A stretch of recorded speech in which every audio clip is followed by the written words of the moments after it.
Hey guys, got another video response to do. This one is for Lifespiller79. I'll leave a link to his video in the description. His video was basically talking about selling expensive games, and I suppose in particular we're going to be talking about retro games, but I'm also going to include a console in there because I've got a sort of dilemma currently going on with a particular console and games.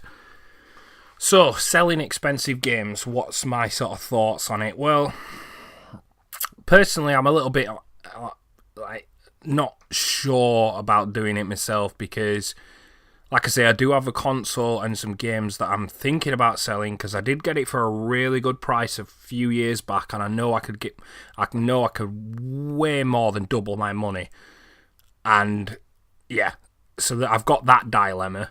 The console in particular I'm talking about is I've got a box Sega Saturn with a light gun, the analog controller, and I think I've got about 10 games for it as well.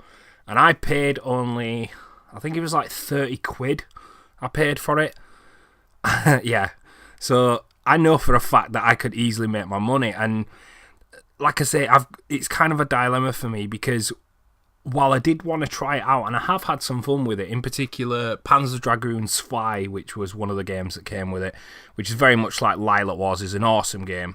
And there's also Sega Rally, which is just an arcade classic as well. So I've had some fun with it, but at the same time now, and probably for the last 6 months plus now, it's just been gathering dust. And for me, yes, if I was to try and buy all that stuff, it would cost a hell of a lot more retail from like a second-hand retro store.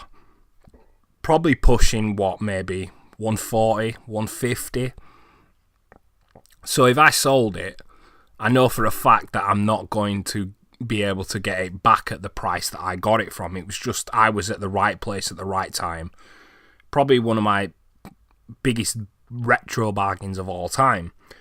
But the way I'm looking at it is basically I don't really have any attachment to the Sega Saturn, so for me it would make sense to sell it on and get some games or a console or whatever I actually wanted to own and I wanted to play and I wanted in my collection. So when it comes to my own personal collection, I have been getting rid of a lot of stuff, and some games like that I paid dirt cheap for and made a decent profit on, so I'm happy. When it comes to buying expensive games, that's really difficult. Now, there is one particular game I've wanted in my N64 collection, and I think it's pretty much on everybody's list if you're even casually collecting N64, and that, of course, is Conker's Bad Fur Day. But because of the demand, it is ridiculous how much just a loose cart in reasonable condition can go for. Looking at it, generally seems to float around the £80 mark. That's insane. Don't get me wrong, it's a great game. But when you can buy, if you have like an Xbox One and you can buy the rare replay and it comes on that, yeah, it's not quite the same, but you're still able to play the full game. And you can get rare replay for less than a tenner second hand. It's just like, can I really justify spending that much? And when I think about it, it comes down to how much do I actually want it? And I really do want it, but until I get to the stage where I've got a decent amount of cash put away, I'm not willing to spend that much. I would never normally spend that much on a retro game. The most I think I've ever spent on a retro game so far is about 25 quid. And that was for an absolutely minty condition Super Mario All-Stars on Super Nintendo. Absolutely mint condition, 25 quid. So I was happy to pay that because that is just a great deal anyway. Like a mint condition one would probably go for more than that on like the likes of eBay. So yeah, when it comes to selling them, it really does depend on the game itself. Like I say, the Sega Saturn's a really good example for me because I've been toing and froing about it for over 6 months now, and now I've just got to the case where I'm just like, yeah, just get it sold.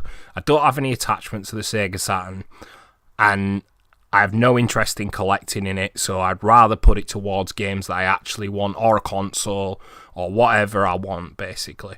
Like I say, I could make a decent profit off it, so for me, it's kind of a no-brainer, but it is very much a case of it's weighing up how much I want the game and what I'm willing to pay.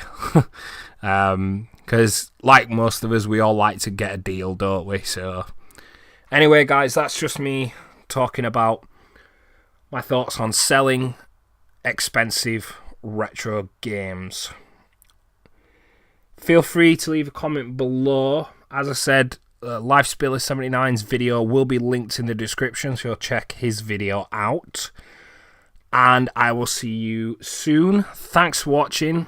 And of course, if you enjoyed, thumbs up would be appreciated. Catch you next time.